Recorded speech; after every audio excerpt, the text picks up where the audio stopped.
எங்களுடைய கோரிக்கை, எங்களுடைய 46 ஆண்டு கால கோரிக்கை, தமிழ்நாட்டில் சமூக நீதி கணக்கெடுப்பு என்கின்ற சாதிவாரி கணக்கெடுப்பு நடத்தணும்.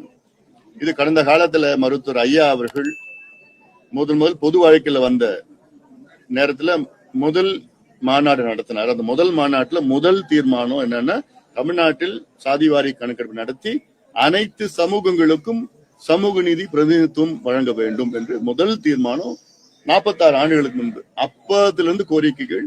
ஐயா அவர்கள் அன்றைய முதலமைச்சர் எம்ஜிஆர் அவர்களை பல முறை சந்தித்தார், அறிவிக்கல. அப்புறம் அதுக்கு பிறகு கலைஞரை சந்தித்தார் பல முறை, இல்ல. ஜெயலலிதா அம்மையாரை சந்தித்தார், இல்ல. எடப்பாடி பழனிசாமி அவர்களை சந்தித்தார், இல்ல. ஸ்டாலின் அவர்களை சந்தித்தார். இவங்க எல்லாம் முதலமைச்சர்கள். இவங்கிட்ட எல்லாமே ஆட்சி இருந்தது, அதிகாரம் இருந்தது, சட்டம் இருந்தது, எல்லாமே இருந்தது. ஆனா மனசு இல்ல. இவர் விஜய் அவர்கள் 1 மாத காலத்துல வந்தவுடனே அறிவிக்கிறார். அதனால்தான் நாங்க உண்மையிலே நாங்க பாராட்டுறோம். ஏன்னா இது ஏதோ ஒரு ஜாதி பிரச்சனையோ ஒரு கட்சி பிரச்சனை கிடையாது. தமிழ்நாட்டினுடைய வளர்ச்சி பிரச்சனை, சமூக நீதி பிரச்சனை. மிகப்பெரிய ஒரு வரலாறு நான் பாக்குறேன். அது ஒரு மைல்கல். நேற்றைய முன்தினம் விஜய் அவர்கள் அறிவித்தது ஒரு மிகப்பெரிய ஒரு தமிழ்நாட்டுடைய வரலாற்று மைல்கல். அது உண்மையிலே நாங்க பாராட்டுறோம்.